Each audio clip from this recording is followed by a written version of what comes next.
Samantha close friend Janhvi Kapoor చేతుల్లో ఘోరంగా అవమానం పాలవుతూ ఈ ఫ్యాషన్ ఈవెంట్ మధ్యలోనే వదిలి వచ్చేసిన శోభితా ధూళిపాల అందరికీ తెలిసిన విషయమే. ఇటీవల జరుగుతున్న ఫ్యాషన్ ఈవెంట్స్లో చాలామంది ముంబైలో అటెండ్ అవుతూ వస్తున్నారు. ఈసారి 2025 లాక్మీ ఫ్యాషన్ ఈవెంట్లో మన తెలుగు తారలైన సమంత, రష్మిక వంటి తారలు సైతం అటెండ్ అవుతూ ర్యాంప్ వాక్స్తో దద్దరిల్లించేశారు. వీరందరికీ పోటీగా అయితే జాన్వీ కపూర్ దద్దరిల్లించేసింది తన ర్యాంప్ వాక్ తన స్టైల్తో. అయితే అందరికీ తెలిసిందే జాన్వీ కపూర్కి పోటీగా అందించేందుకు శోభితా ధూళిపాల సైతం ఫ్యాషన్ ఈవెంట్లో పాల్గొంటూ కనిపించేసింది. పెళ్లి కాకముందు తన ఫ్యాషన్ షో అనేది తనకి ఎంతో ఫ్యాషన్ అనే చెప్పాలి. అటువంటి శోభిత అక్కినేని కుటుంబానికి కోడలయ్యాక ఇక వీటన్నిటికీ దూరంగా ఉంటుందని అనుకుంటే ఈసారి 2025లో జరిగిన లాక్మీ ఫ్యాషన్ ఈవెంట్లో తను కూడా ఒక మెంబర్గా పార్టిసిపేట్ చేస్తూ వచ్చేసింది.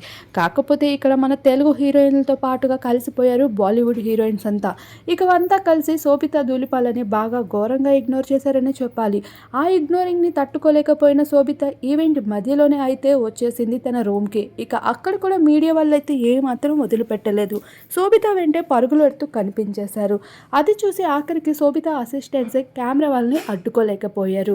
అయితే శోభిత పైన ఇంత కోపం కక్ష పెట్టుకోవడానికి కారణం ఏమైనా ఉంది అంటే సమంత టాలీవుడ్ బాలీవుడ్ హీరోయిన్స్తో మంచి ఫ్రెండ్షిప్ని అలానే మంచి పాజిటివిటీని అయితే దక్కించుకుంటూ వచ్చేసింది. అయితే ఇక్కడ శామ్ వల్ల శోభిత చాలా నెగిటివ్ ఇంపాక్ట్ని దక్కించుకోవడం వల్ల అక్కినేని కోడలయ్యాక ఈ మధ్య కాలంలో ఇటువంటి సంఘటనని అయితే శోభిత ఎదుర్కోవాల్సి వచ్చింది. ఇదే విధంగా జాన్వీ కపూర్ సైతం సమంతకి మంచి ఫ్రెండ్ అని చెప్పుకోవచ్చు.